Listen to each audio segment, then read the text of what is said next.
COVID-19 may have complicated the dating game, but Tinder says 2020 was its busiest year yet. Other dating apps also report an increase in use during the pandemic. Now, as the White House pushes for 70% of adults to be vaccinated by July 4th, dating app users can share their vaccination status online and access a variety of premium features when they do. Joining us to talk about dating during COVID is Bella Gandhi, founder of Smart Dating Academy. Welcome back, Bella. Thank you. Absolutely. How has the pandemic changed dating over this last year? It's changed a lot, and one of the silver linings of the pandemic is it's changed dating for the better.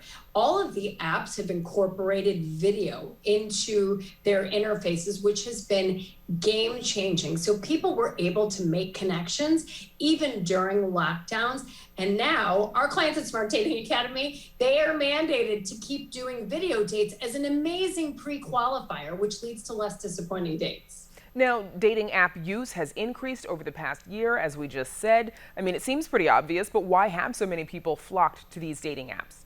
I mean, 48% of American adults are single. That's 118 million adults per the census, right? And so when life unplugged and the pandemic unplugged it for us, no friends, no family, no fundraisers, no brunches, we had to stare at ourselves in the mirror. And for so many people, it brought on this, wow, I'm lonely. I want to meet new people. Maybe I want to meet the lid to my pot. And that drove people to numbers on the apps that have been unprecedented. Now, as you mentioned, virtual video dating has become a lot more common. Earlier today, we spoke with Stephanie Myded, who got together with her current partner who lives in Ireland during the pandemic. She said they try to choose one central activity for every date. Let's listen. We really like playing games. Like some of our best dates have been literally, they have like online like puzzles you can put together, and we'll just do that, put on some music and talk. There's some times where you're like, all right, we can either watch a movie, watch a show, play a game, or talk, or some combo of those. Bella, how have people made virtual dating and video chats exciting and creative?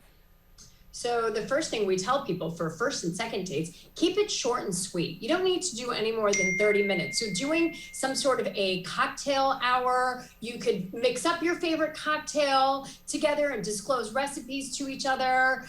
There's so many things. People have been cooking dinner together. It's been absolutely game changing and so much fun for people to develop those connections slowly and more organically. Now, we also spoke with Jasmine Jackson. She called herself a victim of virtual dating because of COVID. This year, she was catfished by a match. Let's listen. I show up to the restaurant and I'm on the phone. I'm like, okay, I'm here, but where are you? Because naturally I'm looking for someone who's a little bit taller in stature.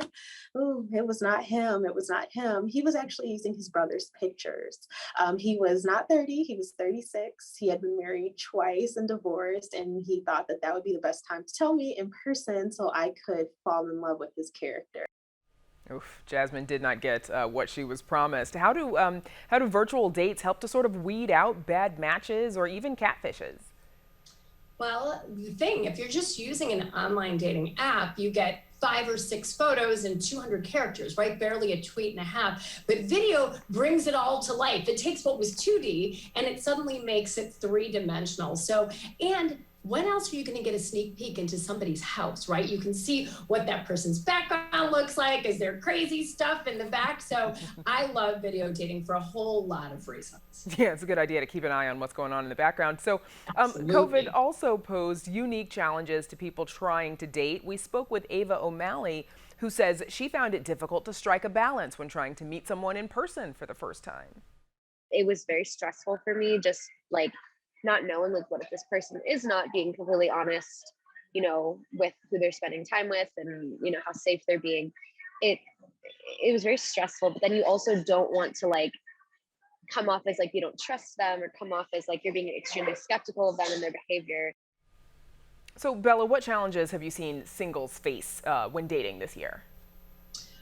Well, after, our advice was do a lot of outdoor dates. Once you do a few pre-qualifying video dates, go for a walk, go for another walk, go to an outdoor restaurant. But at a certain point, options became so limited. And one of the things we tell people is try to stay out of each other's houses because you know what can happen if there's a couple bottles of wine, a couch, a bed. We want to keep things slow. So that was really a challenge during the pandemic, is keeping people out of each other's houses and doing activities to really see if they could build those connections. So now that applications are allowing folks to share their vaccination status, how do you think that might affect the dating game? I think it's going to be great. I know a lot of the sites and apps are talking about offering little perks for people that show their vaccination badges. Like, you can super like somebody, you get access to free premium content.